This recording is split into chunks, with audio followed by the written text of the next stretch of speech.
Seahawks 31, Rams 27, high-scoring game. Complete opposite of what we saw earlier on between the Pats and the Broncos. Let me talk about Sam Darnold real quick, okay? I will wear it on my chest. I was wrong.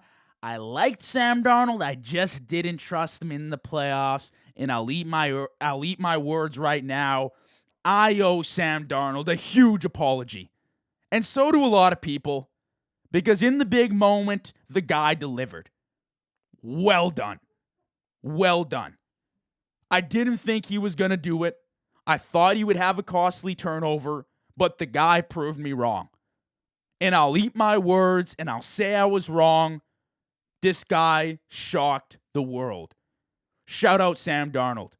25 of 36, 350 yards, 3 touchdowns, 127.8 passer rating. What a night. Delivering under pressure. Blitzers right in his face. Money. Deep ball to JSN. Money. Excellent in the red zone. Lethal passing downfield. Very precise, accurate. He checked every single box for this offense and more. The playmaking, yes. Seahawks had difficulty running the ball midway through the game. Who do they call on? Sam Darnold for the game. You're going up against a future Hall of Fame quarterback who's going to dunk 27 points on you, and Sam Darnold says, watch me do this. 31 points, ice cold night from the man. I owe Sam an apology. I was wrong. I'll wear it on my chest happily. I'm extremely happy for Sam Darnold. He deserves this. He completely revived his career all by himself. Everyone had written this guy off. Goes to Minnesota, has a phenomenal year, 14 wins, can't win the division, heartbreaking. He goes against the Rams in last year's playoffs, sees ghosts. Seeing ghosts all night long. They lose the game, horrendous. Vikings move off him. Imagine how bad the Vikings feel right now watching this happen. He goes to Seattle in the offseason, strikes a deal with them, wins another 14 games. The guy's had back-to-back 14-win seasons, I believe. What does he do in the playoffs? He freaking delivers. He freaking delivers in the big moments tonight. He shows up. And he's the reason why the Seahawks are rocking their way to the Super Bowl right now. Shout out Sam Darnold.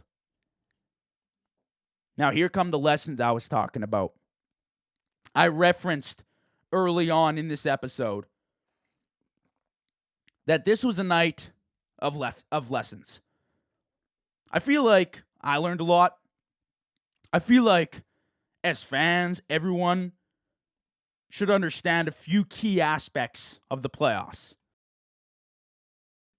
And not just the playoffs, but the NFL as a whole. Okay, I feel like we learned a lot this year.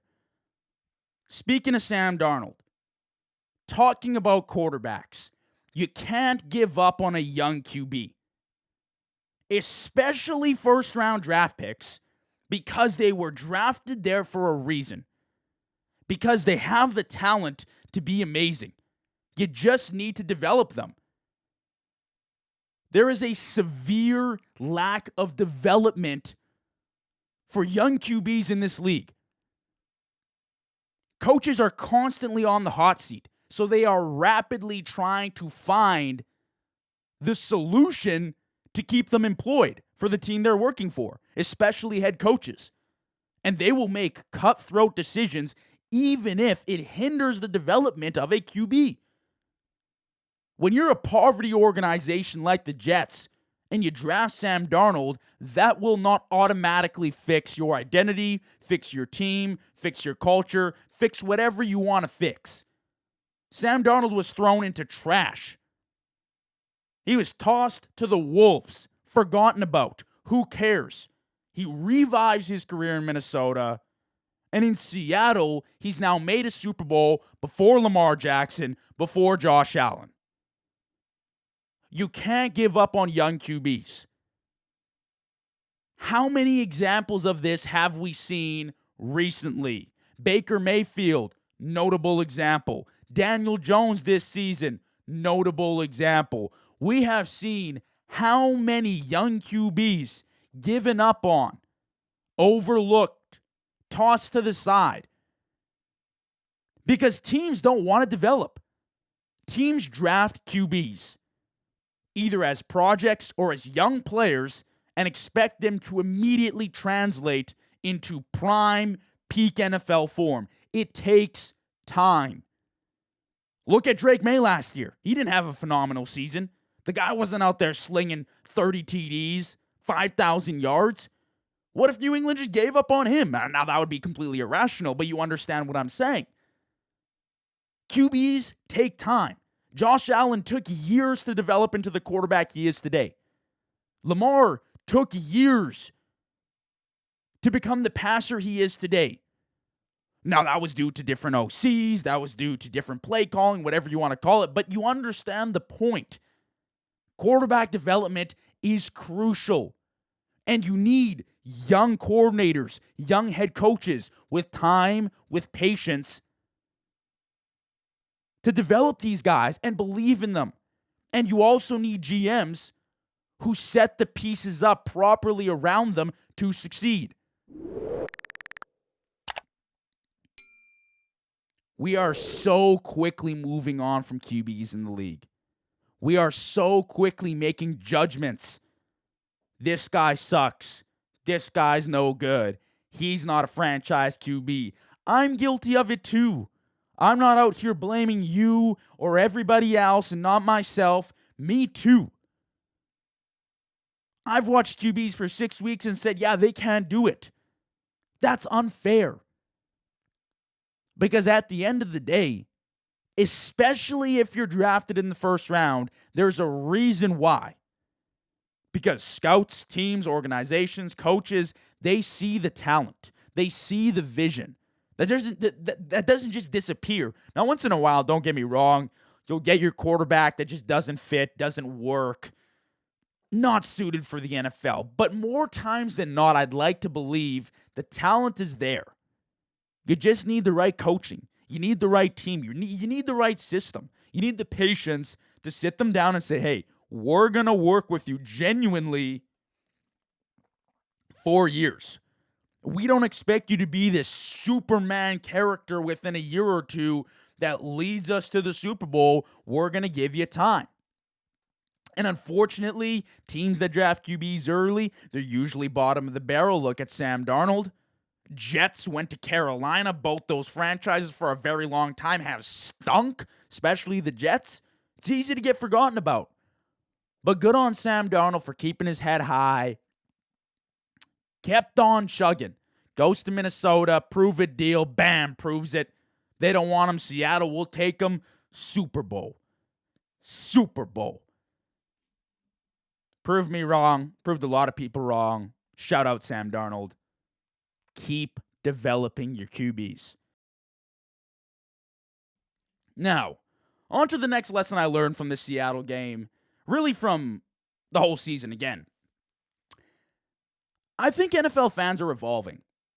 We are placing more importance on the team wins rather than an individual, which is usually the QB.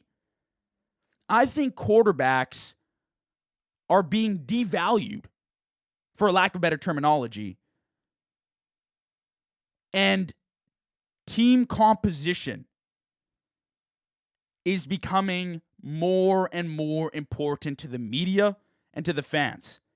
I think the general consensus is now that wins are not just the QB stat. It has always been this way, but people are starting to realize that good quarterbacks, they don't always mean you're guaranteed a Super Bowl.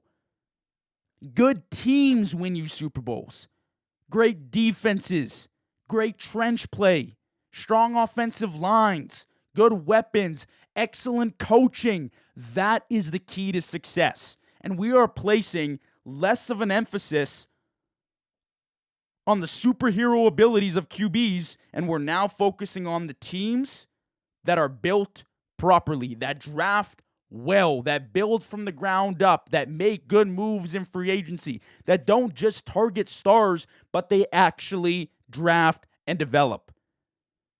And I think as a media, hopefully, I think sports media, I think fans in general are evolving. I think we're starting to learn what it really takes to win games in the playoffs. Because we can talk about regular season all we want. We can have MVP performances, 5,000-yard passers, this and that. And of course, that matters for individual ranking. Hey, we want to rank our top 10 quarterbacks. Bam, perfect. We can talk about stats, regular season performances, yada, yada, yada, accolades. Playoff performances definitely factor in there too. But what does it really matter if you're not winning in the playoffs? The ranking, sure. Push those lists aside, though. What is the goal of the league? It's winning in the playoffs. And what has Seattle done? I mean, they've composed this phenomenal roster. Young defensive players. Under Mike Macdonald, they've been great. Hard hitting. They force turnovers. They're strong. They're beefy. They're mean. They're fast. They're everything you want out of a defense. And then offensively, you have an offensive player of the year, JSN. You add Rashid Shaheed at the trade deadline, who's been phenomenal. Cooper Kupp, vet. He's great as well. He's awesome for this offense. K9, he's been awesome for this offense. Sam Darnold. You draft a bunch of players on the O-line. I'll talk about the drafting and the GM right away. Teams that are built properly have the better success rate in the playoffs. The Patriots just won 3 games, and Drake May was a good quarterback. But he wasn't anything absolutely excellent. Why? Because they're built properly. They know how to win. They're not fully reliant on a Joe Burrow or a Josh Allen or a Lamar. The team around them is very capable of winning games, regardless of how the QB plays. Now, of course, you need a QB at the end of the day who doesn't turn the ball over, who can make a few plays. But that's kind of like a given. And I think as fans, the media, we're evolving, and we're starting to understand this. Now, my takeaway always in the NFL, especially these last few years, and this directly applies with the Seattle Seahawks, is that you have to win young in the NFL. GMs that draft well are the key to success.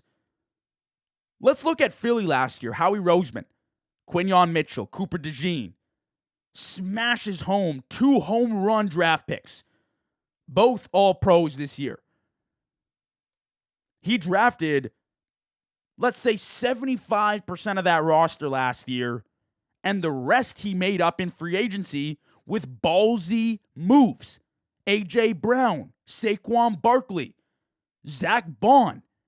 He's a good evaluator of talent. He makes the moves when necessary, and he drafts well. He keeps the roster young on rookie deals, and they succeed when the players are young and developing, and they have a great system, and they make the moves when needed. He went out and got Jalen Phillips this year, who was phenomenal for that defense. Now look at Seattle.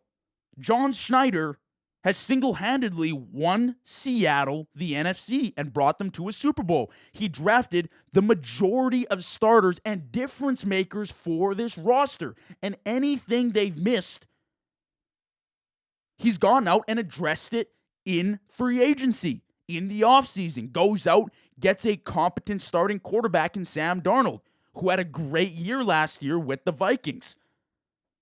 He said, I know we have the roster to do it. Let me go out and get a QB that can get the job done. Not a Josh Allen, not a Lamar, because you usually don't find that in free agency. Let me go get a Sam Darnold who will come in, make some plays, but can just lead this team all the way to the Super Bowl, and that's exactly what he did. He goes out, snags Mike Macdonald. Boom. Mike Macdonald. Boom. Phenomenal. The defense has been carefully assembled, handpicked from the draft. And they're young, And they have a great system, they have great coaches, and they draft and develop. That is the key to success in the NFL. This is back-to-back years where I think the best team in the league come playoff time is young, well-coached, and is handpicked majority of the time from the draft. Look at the offense and the playmakers. JSN. Who else got a touchdown tonight? Jake Bobo. They got players, man. AJ Barner, Cooper Kupp, Rashid Shaheed, they go out and get them. John Schneider makes the necessary moves, gives Sam Darnold the weapons, the Cooper Kupps, the Shaheeds. He's drafted the JSN. How about the offensive line? The great unit he's drafted up front. Football's a team sport. And it's not only the players on the field that matter, but it's the coaches, it's the GMs, it's the guys running the operations behind the scenes that help you succeed in the playoffs. K9, Charbonnet. I know Charbonnet wasn't in the game, but listen, how much of a factor was he at the end of the season? How many big games did they win on the backs of him and K9? And that's just it, man. That's it. I said this after Philly Super Bowl last year, and I'll say it again right now. In the NFL, the way you win is you win young. When guys get pricey, and this is why I said when the Lions had their opportunity with the young guys they had on their roster who continue to get older, naturally, who are going to demand contracts, who are guys you have to pay or else you let them walk because other teams will give them the money they deserve. They missed the window. You draft, you develop, you win young. The second you got to pay the big contracts, you got to cut some ties. And it's not so easy because you fall in love with some players and guys end up being phenomenal and you have to pay them because you can't just let them walk, and then it's just not as easy. So shout out to Seattle. John Schneider, GM of the year, freaking phenomenal job and well-deserved. What they're getting right now. The reward of winning the NFC and potentially the Super Bowl now. Now the other team on the other side of the ball. I want to talk about the Rams really quickly to wrap things up. Something about the playoffs that I personally love. You love or you hate it because it happened to my Bills as well. The reality of the playoffs is that the playoffs will always expose your flaws. The Rams could only run so far from their weaknesses before they caught up to them. The special teams and the secondary were always huge red flags for this team. And what happened against the Seahawks?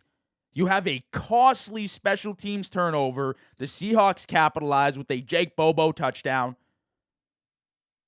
And that gives the Seahawks a double-digit lead. How about the secondary? Well, Sam Darnold passed for 350 yards and 3 touchdowns against them. The Rams, for weeks to end the season and in the playoffs, were hanging on by a thread. But the playoffs eventually expose every single flaw, and you got to be perfect. And this is who they've been all year long. And you either address your issues or you just hope and pray that they can get by in the playoffs, but more times than not, you can't. And this was the inevitable downfall for the Rams. No matter how good Matthew Stafford was, no matter how good Puka is and Devontae Adams and Kyron Williams and Corum in the backfield, no matter how many playmakers you got, your special teams was weak, your secondary was buns, and you got fried in both departments tonight. And that's what the playoffs do. They expose the frauds. Eventually, you got to play the big dogs. You can't cruise your way to the playoffs and luck out. Eventually, you got to face the teams that are great. And the Seahawks tonight exposed the Rams. Matthew Stafford kept them in the game, absolutely. They had a chance at the end of the game, 100%. But when you backtrack through that game and you're reminded of the important events, well, what changed? What mattered in the game? To me, game-changing plays, special teams mistakes. Special teams mistakes have cost the Rams all year, whether it's a big kick return against them, whether it's a muffed punt, whether it's a kick out of bounds, a missed field goal. The Rams have struggled in the special teams department all year long. Their secondary has been on fraud alert all year long. And what gets exposed against the Seahawks? I tried to tell my boy who is a Rams fan, Jesse, if you're watching this, fraud watch. Fraud watch. Because your weaknesses always get exposed. And the better team always wins. They always win. I will say something quickly about Matthew Stafford before I wrap things up here. Because I do think the Rams kind of sold the bag tonight with the special teams, with the secondary, but Matthew Stafford was impeccable. Matthew Stafford is walking straight into the Hall of Fame. Okay? It wasn't a perfect ending. It wasn't a storybook ending for the guy. But this guy is an absolute legend. Thank goodness he found the Rams and Sean McVay.